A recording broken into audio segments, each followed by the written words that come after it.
Bane. Netherside Series Book 2. Emery Cole. Chapter 1. Whoever fights monsters should see to it that in the process, he does not become a monster. Friedrich Nietzsche. I was alone. That was the first thing I knew for certain when I woke up. I couldn't be sure how long I'd been unconscious, but I guessed that it had been quite a while. Long enough for my captors to secure me inside my new prison. After all, that's what this was. The last thing I remembered was being struck in the head with the hilt of a hunter's dagger, on the scorched front lawn of a deadly fortress. The terrible pounding inside my skull confirmed that it had happened. There was no doubt in my mind that if the hunters had decided not to kill me, then I was deemed their prisoner, just like Malo. Lose a succubus but gain a gorgon. Those were the words of victory that were spoken over me before the final blow that knocked me out. Now that I was awake, my instincts had kicked in.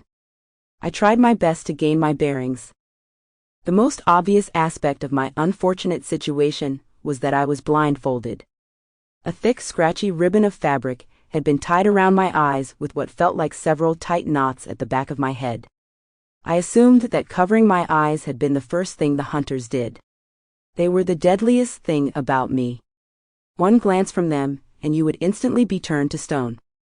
The blindfold was large and skin-tight. As I tried to wriggle it off my head by nudging my face against my shoulder, it didn't budge in the slightest. That movement brought about a strange clinking sound, metal against stone. There were cold iron manacles around my wrists, digging into the joints as they held my hands above my head. I didn't bother trying to wrestle out of those restraints.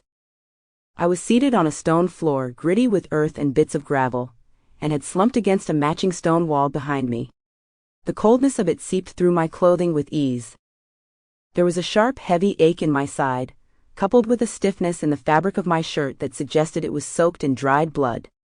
I had been stabbed there, struck with a knife that had been thrown with violent precision. People like me, mythes as I had learned to call us, healed faster than humans, but the knife had penetrated deeply. With some mild shifting and painful grunting, I was able to figure out that the wound had shallowed slightly. I could breathe fine, so at least my left lung was no longer punctured. Still, I knew that if I aggravated the injury too much, it would start bleeding fresh again, so I fell still. Other than the headache and the cut, I was pretty sure that my body was still in one piece. I could wiggle all my fingers and toes. Nothing ached as if broken. Although I couldn't see to check for myself, I figured the rest of my injuries were minor Sample complete. Ready to continue?